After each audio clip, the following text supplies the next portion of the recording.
Hello అందరికీ. అటుకులు బెల్లంతో చేసే ఈ ప్రసాదాన్ని ఎలా చేయాలో ఈరోజటి వీడియోలో చూపించబోతున్నాను. ఈ ప్రసాదాన్ని ఏ పండగకైనా మనం ప్రసాదంగా సమర్పించుకోవచ్చు. అందులో కృష్ణుడికి ఎంతో ఇష్టమైన అటుకులు బెల్లం ప్రసాదాన్ని ఎలా చేయాలో ఇప్పుడు చూపిస్తాను. స్టవ్ ఆన్ చేసుకొని స్టవ్ పైన ఒక ప్యాన్ని పెట్టుకొని అందులోకి కాస్తంత నెయ్యిని యాడ్ చేసుకొని డ్రై ఫ్రూట్స్ యాడ్ చేసుకుంటున్నాను. నేను డ్రై ఫ్రూట్స్ కాస్తంత రోస్ట్ అయిన తర్వాత నేను ఇక్కడ కాజు, బాదాం, పిస్తాని తీసుకున్నాను. మీ దగ్గర ఏ పప్పులు ఉంటే వాటిని తీసుకోండి.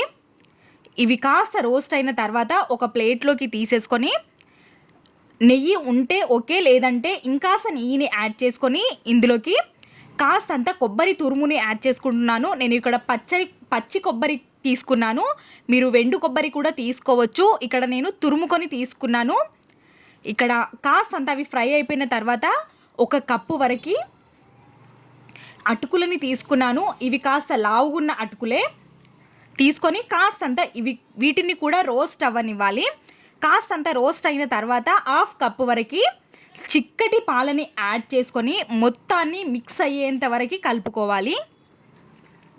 మనం ఇక్కడ వాటర్ని కూడా యాడ్ చేసుకోవచ్చు, కానీ పాలతో చేస్తే చాలా టేస్ట్ అనేది చాలా బాగుంటుంది కాబట్టి పాలతో చేస్తున్నాను. నేను ఇక్కడ మొత్తం మిక్స్ అయ్యేంత వరకు కలుపుకొని ఒక మూతని కవర్ చేసుకొని ఒక 2 మినిట్స్ వదిలేయండి. 2 మినిట్స్ లోపు మనకి మంచిగా కుక్ అయిపోతాయి.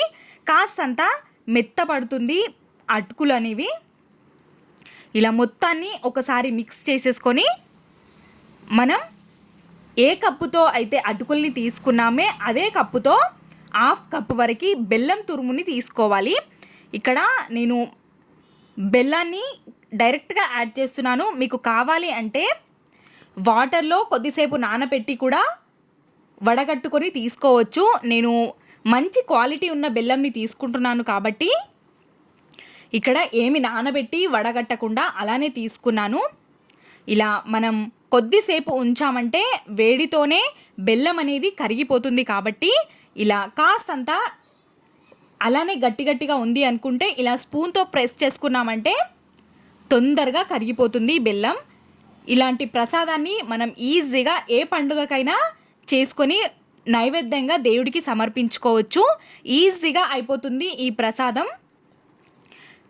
అందులోకి కాస్తంత నెయ్యిని యాడ్ చేసామంటే చివరిలో టేస్ట్ చాలా అద్భుతంగా ఉంటుంది. కాబట్టి ఈసారి ప్రసాదంలాగా ఒక్కసారి ఇది ట్రై చేయండి. ఇంకా చివరిగా డ్రై ఫ్రూట్స్ యాడ్ చేసుకోవడమే. చాలా అంటే చాలా టేస్టీగా ఉంటుంది ఈ అటుకులు బెల్లం ప్రసాదం. ఒక్కసారి నేను చేసిన పద్ధతిలో మీరు చేసి చూడండి.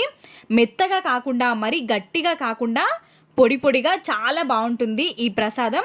ఇంకా సర్వ్ చేసేసుకోవడమే. సర్వింగ్ బౌల్లోకి తీసుకొని ప్రసాదంగా సమర్పించుకొని తర్వాత పిల్లలకి పెట్టారంటే చాలా ఇష్టంగా తింటారు.